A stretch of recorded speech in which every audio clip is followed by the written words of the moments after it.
Bismillahirrahmanirrahim. Saya akan mencoba membahas topik computational morphology.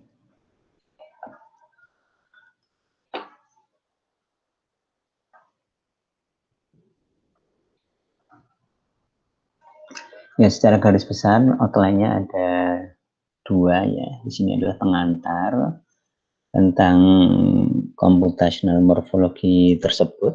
Ya, jadi pengertian dari computational morphology atau morfologi bahasa Indonesia morfologi komputasional. Kemudian yang kedua adalah metodenya, ya, metode dari computational morphology, terutama di sini kita konsentrasi di morphological inflection. Jadi dari computational morphology, ya, kita konsentrasinya hanya di morphological inflection untuk metode-metode ini. Ya, ya. Jadi morfologi adalah studi tentang kata ya. Jadi yang berkaitan dengan kata, levelnya adalah kata. Ya, bagaimana kata-kata atau sebuah kata itu dibentuk. Ya, bagaimana sebuah kata itu dibentuk dan kemudian hubungannya dengan kata lain. Jadi struktur sebuah kata.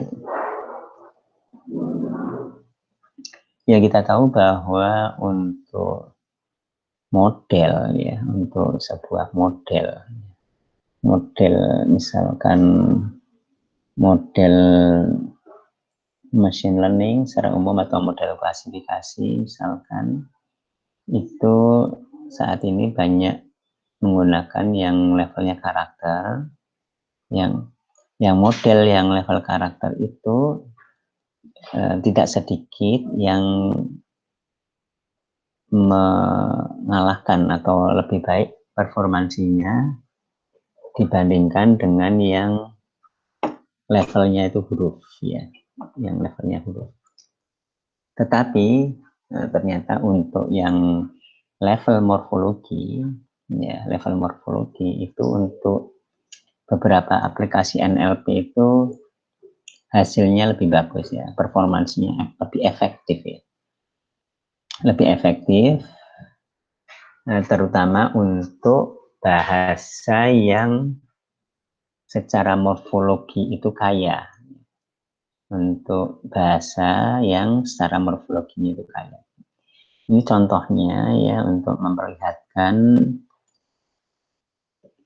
kekayaan morfologi untuk bahasa Inggris dan bahasa Latvia.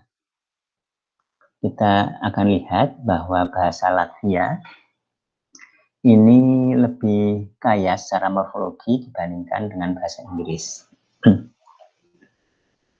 Ya, ini kita lihat di sini, ini adalah case grammar. Case grammar.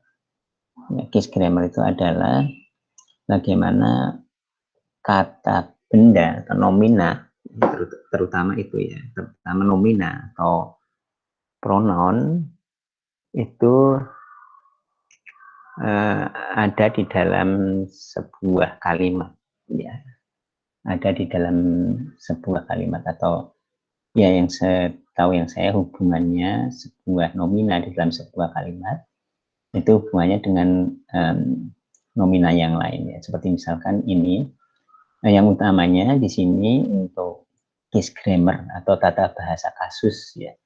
Tata bahasa kasus itu utamanya adalah nominatif, genitif, datif, dan akusatif ya.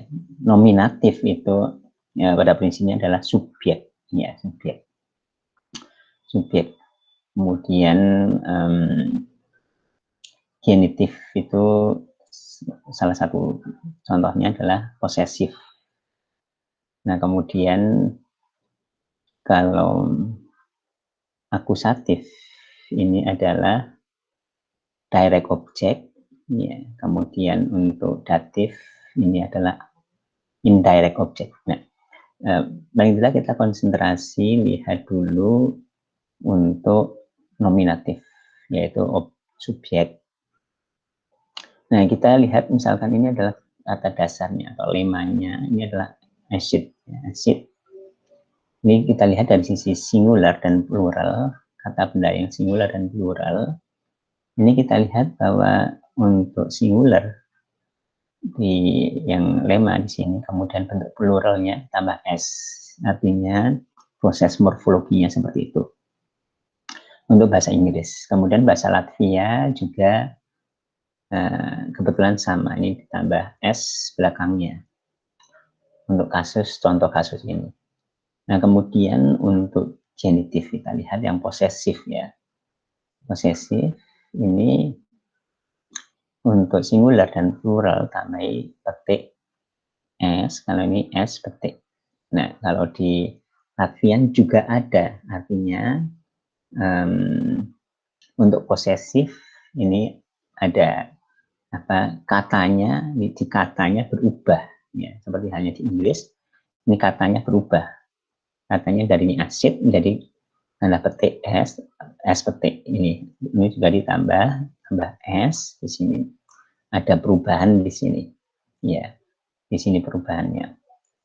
Nah, ini kalau kita lihat di bahasa Indonesia, ya, kalau di bahasa Indonesia seperti misalkan katakanlah di sini katakanlah buku, ya, buku. Nah, ini misalkan buku. Misalkan ini kalau misalkan di sini bukunya ayah, misalkan books, ini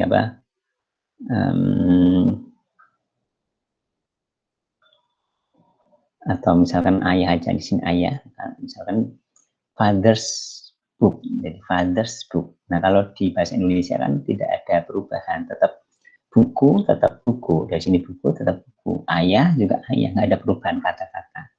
Hanya ada tambahan milik itu. Jadi katanya sendiri masih tetap. Bahasa Inggris ini ada perubahan, demikian juga bahasa Latvia. Nah, kemudian kita lihat di akusatif, ya. Akusatif ini adalah direct object, ya. Seperti misalkan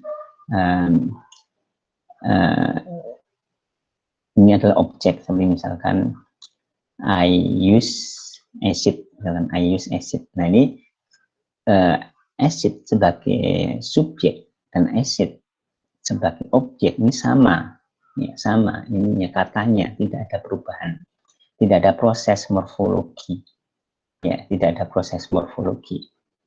Hanya di sini hanya kalau bedanya singular sama plural. Tapi di sini kan singular subjek dan singular di objek, direct objek ini sama.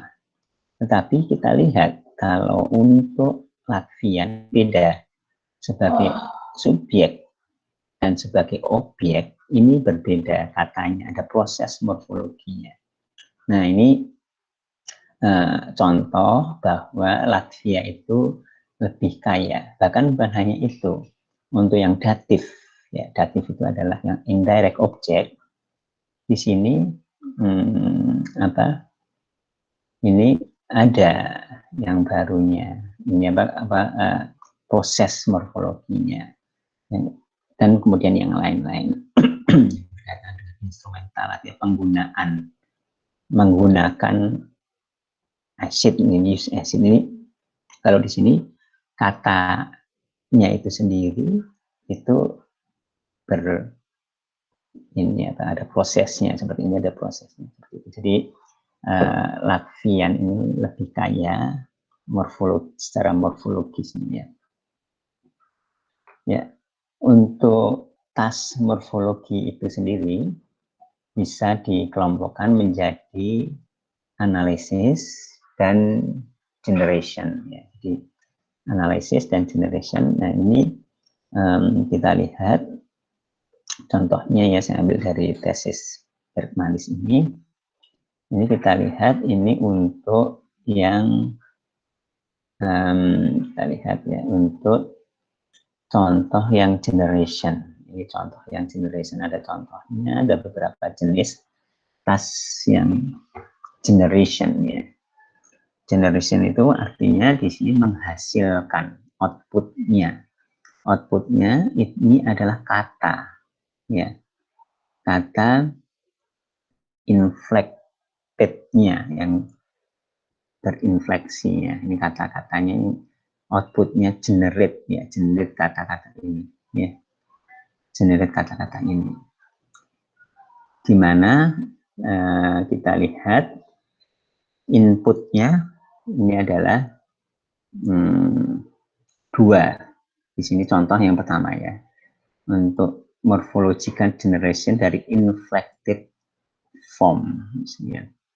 Jadi di sini kita lihat ini ada kata di sini ya. Di sini bisa, di sini itu adalah kata yang baik itu lema atau kata dasarnya, ataupun kata yang memang sudah bentukan infleksi. Nah, kemudian di sini adalah morphological fitur istilahnya, ciri morfologis, atau ada istilahnya juga MSD, morphosyntactic description. Ya, ini. Nah, masukannya ada dua di sini. Ini ada dua, yang satu dan dua.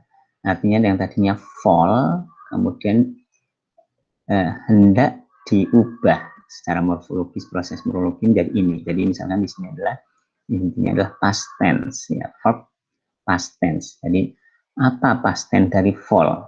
Ya, past tense dari fall ini adalah fell. Ya, ini adalah generation, morphological generation dan inflected form. Ya, ya. Di bahasan kita kali ini kita konsentrasi di sini, jadi morphological inflection task, yaitu task nomor 1 ini. Dengan ya, kalau di bahasan kita yang tekanannya yang kita akan bahas adalah yang neural base ya. Jadi sekali lagi kita konsentrasi untuk task ini, permasalahan ini, di mana inputnya adalah sebuah kata dan sebuah himpunan fitur morfologis, tujuannya, targetnya, dan target katanya adalah ini. Jadi seperti ini, fall misalkan, bentuk past tense-nya adalah apa? Fell, seperti itu. Nah, meskipun kita hanya task 1 yang kita bicarakan, dan task 1 juga dengan metodenya neural base, tapi kita untuk di introduction ini, di bagian pengantar ini, kita akan lihat juga untuk task-task yang lain. Ini masih generation ya. Di sini kita lihat tasknya adalah kontekstual ya. Kalau yang nomor 1 itu tidak ada konteksnya, cuma satu kata aja tanpa ada konteks ya. Fall ini tanpa ada konteksnya ya. Kalau di sini ada konteksnya, misalkan kata ini cat ya. Cat ini adalah konteksnya dalam sebuah kalimat ini. Cat dalam konteks sebuah kalimat ini. Ya, kemudian generation dari inflected form. Dari konteks ini ya. Konteks ini kita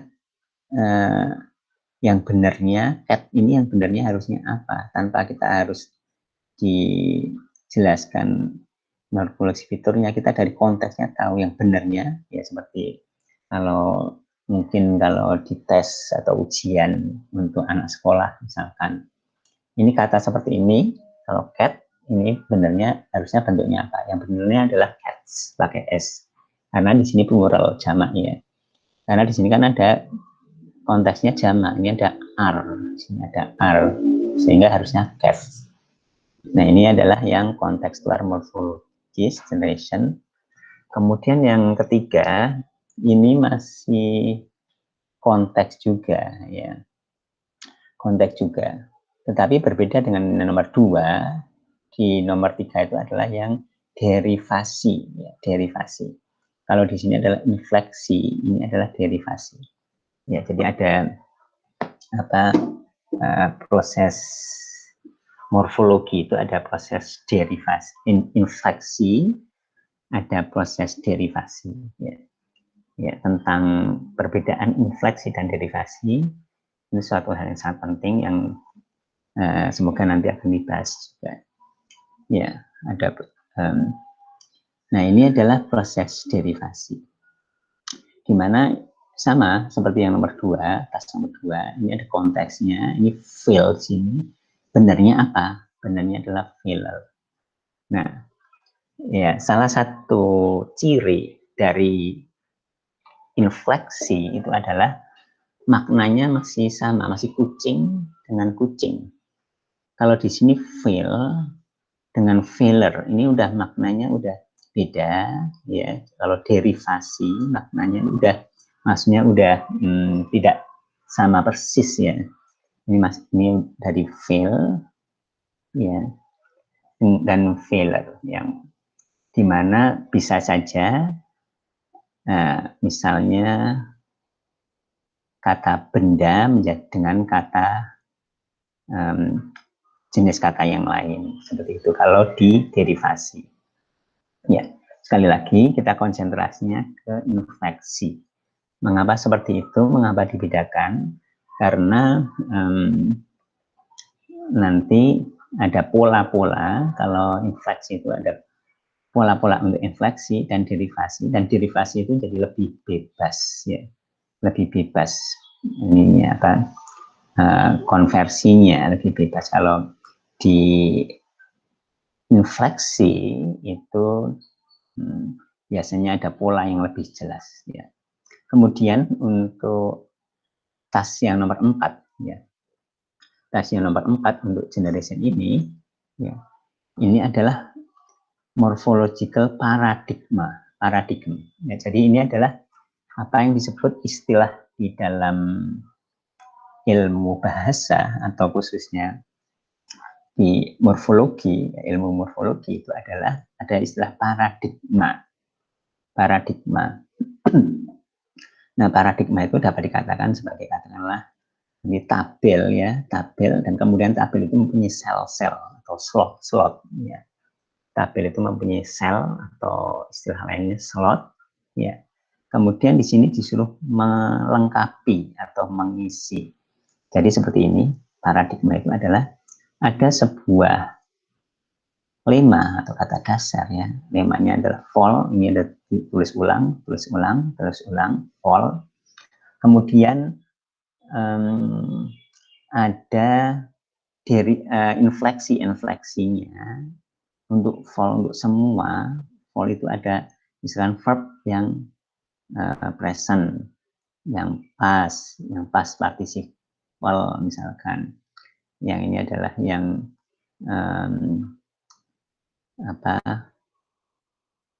yang present, misalkan gitu, ya, misalkan gitu, ya. Jadi ini ada beberapa, misalkan dalam hal ini misalkan hubungannya dengan tenses, ya, misalkan. Nah, ini disuruh ngisi ini. Misalkan salah satu contohnya disuruh ngisi ini. Nah, ini sebenarnya sama, ya, sama seperti yang nomor 1 ini, sama. Ya, sama seperti nomor 1 ini, hanya di sini diketahui yang lain, atau bahkan di sini ini kosong, juga disuruh ngisi. Ya, jadi sebenarnya pada dasarnya, basicnya yang nomor 4 ini mengisi sel paradigma ini pada dasarnya sama dengan nomor 1. Bedanya di sini bisa ada informasi-informasi tambahan di sini, ya. Ya, ini adalah yang generation. Ini adalah generation. Kita lanjutkan. Ini tadi generation, ya. Maaf, ini jadi belum, ya. Inflection task ini adalah string to string, ya. String to string, ya.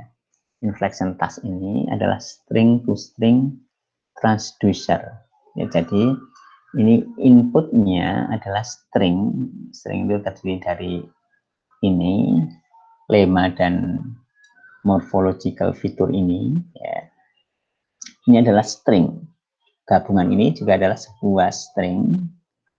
Dari string artinya teks yang pendek ya, ke outputnya adalah string. Jadi disebut dengan string to string. Transducer itu artinya maksudnya diubah konversinya.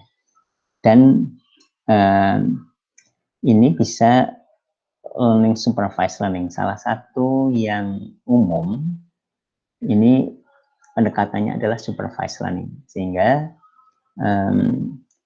permasalahannya secara umum ya, inflection morphological inflection task ini pada ini adalah permasalahan umumnya adalah string to string transducer supervised learning. Ya, meskipun juga bukan hanya yang ini saja ya, tapi yang nomor 2, nomor 3, nomor 4 sebenarnya string to string transducer supervised learning juga. Nah, kemudian yang berikutnya yang tadi adalah generation, ini adalah apa yang disebut dengan analysis ya. Analysis task. Jadi task untuk menganalisis ya. Ini kalau tadinya yang slide sebelumnya itu adalah generation. Nah, di sini adalah analisis ya, bagaimana melakukan analisis. Apa yang dimaksud dengan analisis di sini? Ya, analisis di sini adalah ini maksudnya adalah outputnya di sini. Outputnya itu adalah di sini morphological fitur ya, fitur morfologis istilahnya sekali lagi, atau disebut juga dengan morphosyntactic description ya. Jadi ini adalah bukan kata tapi fitur-fitur atau deskripsi ya. Ya, terutama yang ini maksud saya, yang ini ya. Ini adalah yang ini adalah fitur plus lemanya. Di sini bisa saja plus lemanya ya. Ya, ini contohnya misalkan ini adalah service form ya. Service form itu adalah di sini, service form itu ada di sini. Nanti akan kita lihat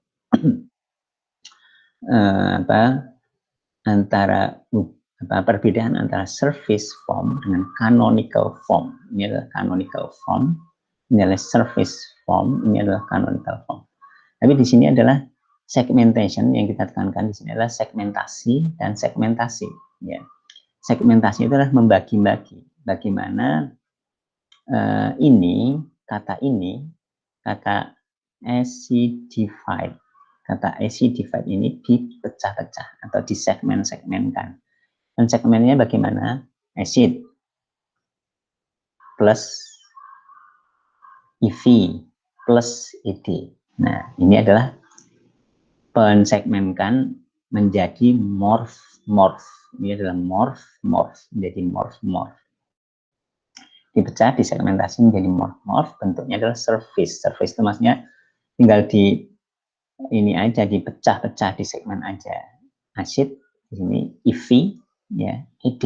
Ini adalah segmentasi bentuk yang service form ke dalam morph. Kemudian yang kedua di sini mirip dengan yang pertama, yaitu segmentasi juga ya,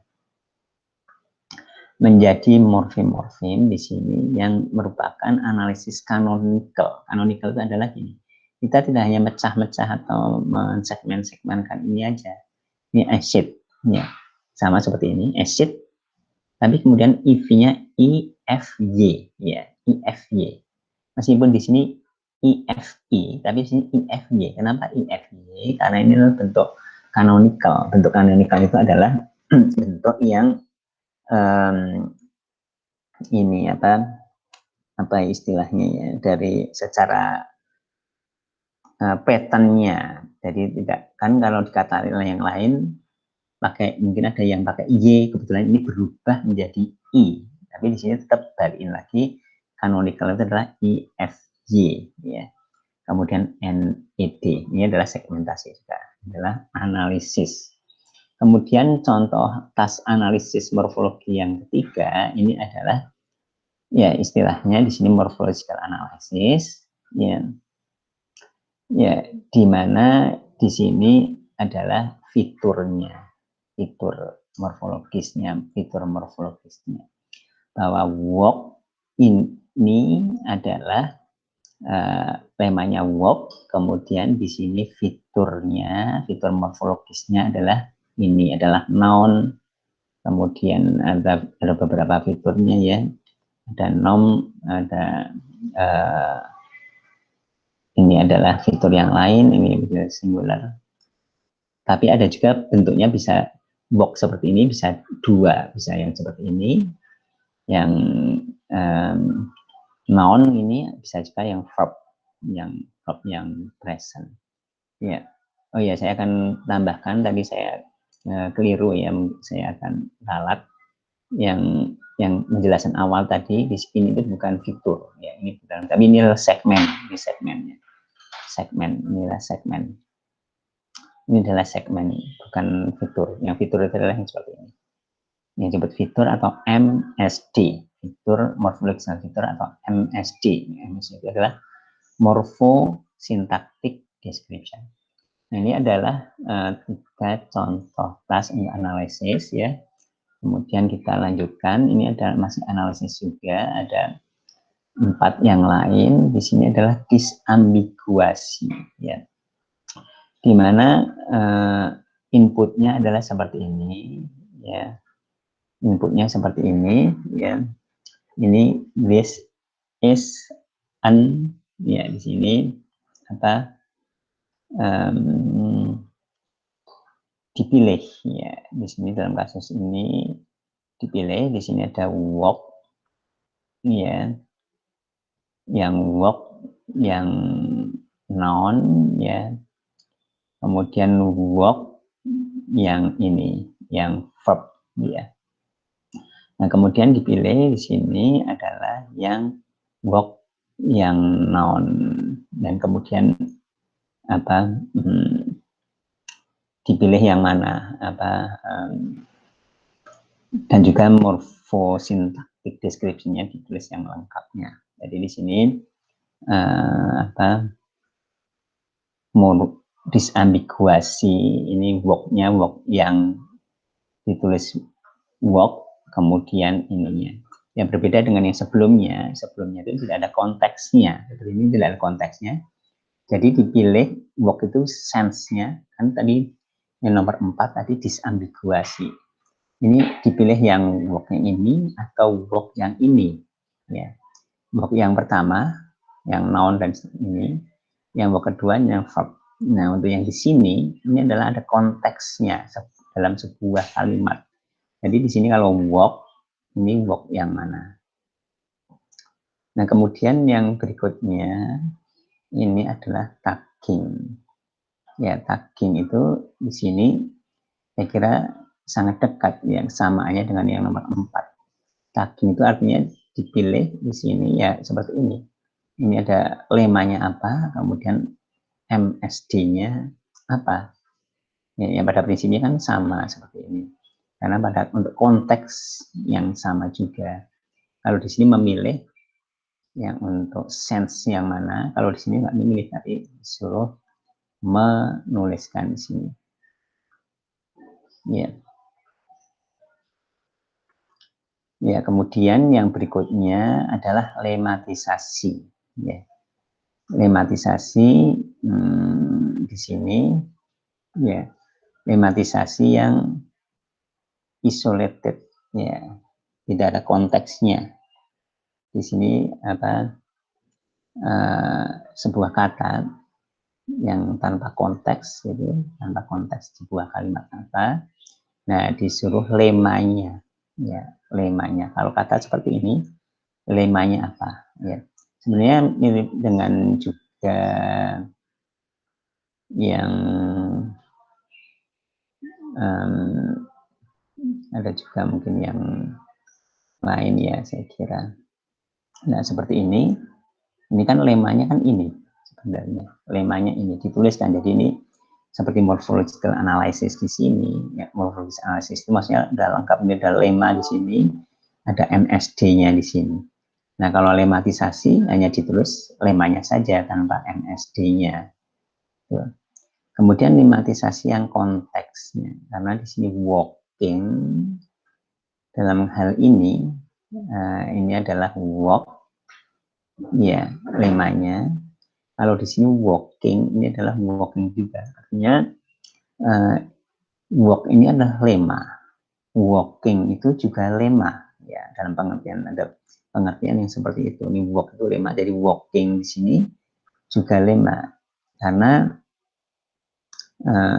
kalau di sini walking ini adalah misalkan adalah jalan-jalan, misalkan bahasa Indonesia jalan-jalan. Kalau di sini adalah jalan, ya, dia berjalan. Kalau di sini kan jalan-jalan, ya. Yang bisa di sini kan adalah kata benda. Kalau di sini adalah kata kerja.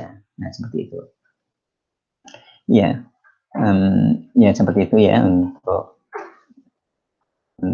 video pertama. Insya Allah nanti akan kita lanjutkan lagi. Berikutnya adalah kita mendiskusikan tentang metode-metodenya.